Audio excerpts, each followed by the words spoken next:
Aleluya. Gloria a mi Señor Jesucristo. Estamos de nuevo aquí por su misericordia, por su inmenso amor. Agradecido estamos de Dios. Un Dios bueno, maravilloso, Jesucristo nuestro Salvador. Jesucristo, el ser más hermoso, maravilloso que cualquier ser humano que se digne a conocerle, a buscarle, a tener comunión con Él, y Él por su inmenso amor y misericordia nos atenderá. Es algo tan bello, tan hermoso, inexplicable el amor de Dios. Es algo tan grande, tan hermoso, que nos perdonó, mandó a su Hijo unigénito, para que todo aquel que en Él cree no se pierda, tenga vida eterna. ¿Y qué es la vida eterna? Cristo Jesús. Porque el que practica la verdad entrará en luz. Y aquella persona que entra en luz está en otra dimensión, en otra forma de vivir, otro nivel. La gente o personas que no practique la verdad, no practique ser justo, no practique amar misericordia y que no practique la fidelidad con Dios, está fuera de sí. Pero la persona que practica ser justo o practicar la justicia, amar misericordia, serle fiel a Dios, humillarse delante de la presencia de Dios, que aparece en Miqueas 6:8, es una persona inteligente, sabia. ¿Por qué? Porque está haciendo lo que Dios le agrada. Y cuando una persona hace lo que Dios le agrada, mira, el Señor se manifiesta de tal manera en esa persona y convive. ¿A qué me refiero, amados hermanos, los que me están escuchando? Si usted es cristiano, evangélico, pentecostal o de cualquier denominación cristiana, pero hay un punto. Si tú no practicas, no puedes entrar en la dimensión que Dios quiere contigo. Es otro nivel. Me explico. Cuando una persona le dice no al pecado, cuando una persona le dice no a la mentira, y no debe decir, es verdad, no debe decirle no a la mentira, y arrepentirse, Señor, yo me arrepiento de toda mentira que haya dicho, y me limpio con la sangre de Cristo. Y se aleja uno eso y corta uno eso. Y uno empieza a practicar la verdad. Entonces van a venir personas a decirle cosas a uno o a preguntarle cosas a uno que uno verdaderamente tiene uno que instalarse en la verdad. Es decir, no, esto no es así. Lo que es recto y correcto y lo que es verdadero, decirlo. Así de sencillo. Y uno entra en comunión con el Señor. Uno entra en unidad con el Señor. Ahora, cuando uno le dice a la fornicación, al adulterio, cuando uno le dice al pecado, a la borrachera, al fumar cigarro, a los vicios, le dice uno no, no, no, y se mete con Dios, entra a otro nivel. Mire, le voy a decir algo. Cuando una persona está en oscuridad, es aquella persona que anda en las drogas, es aquella persona que anda en la borrachera, es aquella persona que anda en inmoralidad, inmundicia. ¿Qué acontece? ¿Qué sucede? Cuando estas personas están así, practican tantas esas cosas que en su ser, usted lo ve y usted lo va a notar, la decadencia física, la decadencia moral, una decadencia en todos los aspectos de su vida, se le van a manifestar. ¿Por qué? Porque él está practicando unas cosas que a Dios no le agradan y no son de Dios, por supuesto. Valga la redundancia. Pero usted se dará cuenta, oye, esa persona le está yendo mal, está flaca, está flaco, esa persona yo la veo muy mal, yo no la veo bien, su rostro no está bien. Es más, su sistema neumológico, o sea, su sistema físico, corporal, está en decadencia. Es más, es tanto así que cae en una decadencia no solamente física, sino económica también. Que cualquier persona se da cuenta enseguida. ¿Por qué? Porque anda en la inmundicia, en el pecado y en los vicios. Eso le va a restar dinero y le va a restar bendiciones. y le va a restar muchas oportunidades que la persona tenga en la vida. Entonces, así es que usted se da cuenta de cómo vive una persona que anda en la inmoralidad, que anda sumergida en el pecado, en la maldad, en la injusticia. Y usted se va a dar cuenta cómo convive esas personas. Yo sé que alrededor de usted en algún momento usted ha notado algunas familias cuando hay aquella decadencia, aquella inmoralidad. O sea que en una familia hay borrachera, o hay fornicación, hay adulterio, hay pleito, hay división, hay robo. Usted se da cuenta que esa familia vive una decadencia económica en miseria, en pobreza, y usted ve esa dimensión de cómo viven esas personas.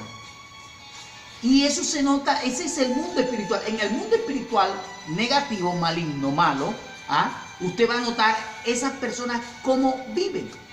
Ahora, lo contrario de eso, cuando la persona empieza a practicar la verdad, un creyente evangélico cristiano que aceptó a Cristo en su corazón y quiere cambiar, al querer cambiar quiere decir que la persona entra en oración, en ayuno, entra en vigilia, la persona quiere tener comunión con el Señor, la persona quiere tener aquel arrimo, aquel gozo, aquella paz que solamente Cristo da.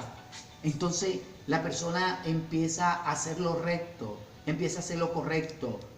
Mire, un justo, yo nunca lo he visto, o una persona que practique la justicia, yo nunca la he visto que ande mal, ni mal vestida, y económicamente mal, no. Eso no va, porque la palabra es clara.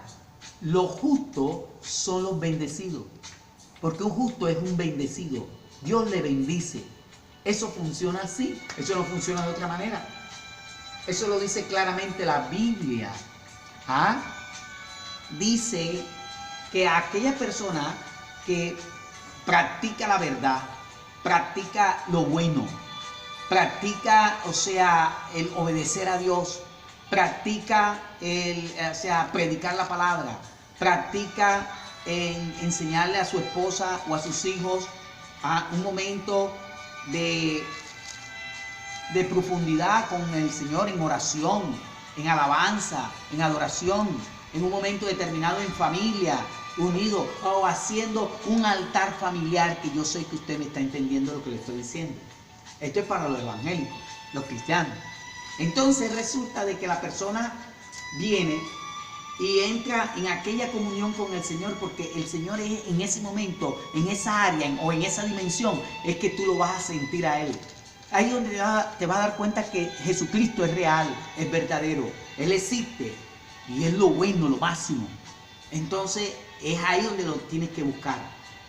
Mire, una persona cristiana evangélica que practica el pecado se pone duro, porque el pecado hace que la persona ponga su corazón duro. Eso es lo que sucede. No hay aquella sensibilidad del Espíritu Santo, aquella sensibilidad de la presencia de Dios que se va a sentir. Dice la palabra muy claro, a Dios se le obedece, no se le estudia. Es cierto, a Dios se le obedece, no se le estudia. Pero en el término de la obediencia, uno recibe el conocimiento de Dios. Uno recibe aquella intimidad, aquella unidad con el Señor. Y entonces ahí es donde uno empieza a conocer profundamente quién es Jesucristo. Es algo, mira, no es de este mundo, porque Jesucristo no habita en este mundo. Jesucristo habita en la eternidad junto con el Padre y el Espíritu Santo. Lo que sucede es que Él nos atrae con su amor, porque cuando tú empiezas a alabarlo, a adorarlo, tú entras en su dimensión, o sea, entras en su ambiente. Porque cuando la persona empieza a hacer el pecado, los vicios, las drogas, el aguardiente, el pleito y la fornicación, entonces la persona entra en ese ambiente maligno, en la cual trae miseria, pobreza, escasez y ruina. Vea lo que le estoy diciendo. Pero cuando la persona entra No solamente un día, sino tenerlo como hábito de ayunar, de adorar, de alabar al Señor, de asistir a la iglesia. O sea, el hábito te convierte en una persona practicante y al término de muy poco tiempo te consagra de estar en su presencia. Yo creo que con eso me entendiste muy bien. Ajá. Eso funciona así, mi hermano. Es una breve explicación de estar en la presencia del Señor, sentir al Señor, amarlo, obedecerle y hacer lo que Él está diciendo para que te vaya bien a ti y a mí. Así que funcionan estas cosas. Lo otro era que en la Biblia aparece el rey Acab, un rey que se portó muy mal, un rey que tuvo una esposa que se llamaba Jezabel. Jezabel era una mujer dominante, una mujer diabólica, satánica, sacerdotisa del mal, en la cual mató a un señor que aparece en la Biblia en el capítulo 21, del versículo 5 en adelante, de Primera de Reyes, y mató a Nabot por una viña que quería el rey Acab, y ahí donde el profeta lo sentenció. Pero me gustaría que usted mismo leyera en el capítulo 22, de ese mismo, Primera de Reyes, capítulo 22, porque si usted lee Primera de Reyes, capítulo 21, versículo del 5 al 13, usted se dará cuenta lo que hizo Jezabel. Porque Jezabel es un espíritu inmundo, un espíritu maligno que quiere socavar, quiere destruir la autoridad, tanto como la autoridad que existe en la casa, como la autoridad que existe en la iglesia. Y cuando la autoridad es socavada, dominada, entonces entra otro tipo de autoridad. O sea, cuando está la autoridad genuina, impuesta por Dios, hay un ambiente de Dios, un ambiente del Espíritu Santo. Cuando la autoridad es socavada y es sometida, entonces entra la autoridad maligna, como entró la autoridad de Jezabel. Y empezó a gobernar Jezabel a través del rey Acab. Pero entonces en el capítulo 22, por cometer este error de casarse con una bruja, no está claro, una hechicera bruja, en el capítulo 22 aparece en Segunda de Reyes, capítulo 22, donde se une Acab con Josafat, para hacerle la guerra a otro rey. Pero resulta y acontece que llaman a un profeta, Micaías, para que le profetizaran a él cómo podían ellos hacerle la guerra. ¿Por qué? Porque si ellos ganaban la guerra, ellos se apoderaban del botín. Iban a tener lucro, dinero, joyas, vestidos, de todo. Porque el que ganaba arrasaba con todo aquello y se traía toda la riqueza de aquel reino. Y se la compartía entre ellos. Ese era todo el interés. Lo que yo le llamo el cochino dinero. Ahora, mire, el rey Acab, Dios planificó su muerte. Porque si usted empieza a leer desde el versículo 12 hasta el 28, usted empieza a leer del capítulo 22 de Primera de Reyes, del 12 al 28, del versículo 12 al 28, ahí usted se va a dar cuenta que el profeta vio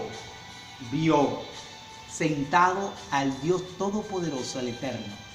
Y ahí se lo voy a parafrasear. Ahí prácticamente planificaron la muerte de Acab. En el mismo capítulo, en el versículo 29 del capítulo 22 de Primera de Reyes, aparece la muerte de Acab, que muere por una flecha, que enviaron una flecha y la flecha le entró en el costado, aquí en el costado, de la armadura que él tenía. Nosotros decimos que tenemos como un chaleco antibala. Bueno, ese era un chaleco antiflecha, pero con Dios no se juega. ¿Por qué? Porque acá hizo algo que iba en contra de la voluntad de Dios. Algo muy interesante. Cuando una persona va en contra de la voluntad de Dios, nada le puede salir bien. Acá se unió con Josafat, no tenía que hacer eso. Segundo, quería hacer la guerra contra otro. No tenía que hacer eso, porque Micaías se lo dijo, no vayas, o sea, que no le iba a ir bien. Y él le dijo que él iba a regresar en paz. Micaías, le dijo a Micaías, el profeta de Micaías, inclusive hasta Micaías le costó una gran bofetada que le dieron en su rostro por decir la verdad. Y Micaías se lo dice muy claramente al que le dio la bofetada: tú te vas a venir escondiendo de habitación en habitación. Quiere decir que cuando esto suceda, van a venir por ti a matarte, le dije al que le metieron la bofetada. Y el otro, Acán, le dijo a Acán: no, que yo voy a regresar en paz, metan a Micaías preso, al profeta. Y el profeta le dijo: si tú regresas en paz es porque Jehová no ha hablado. Y él no regresó en paz, regresó fue muerto. ¿Por qué? Porque no estaba haciendo la voluntad de Dios. Y segundo, el profeta Elías le había profetizado a Jezabel la forma que iba a morir por haber matado a Nabot. Y él también había consentido la muerte de Nabot, en la cual Dios no le agradó eso. ¿Por qué? Porque Dios con su justo tiene cuidado contigo, conmigo, con tu familia y la mía también. Él tiene mucho cuidado con su pueblo. ¿Qué te quiero decir, amados hermanos? Con Dios no se juega, hermano.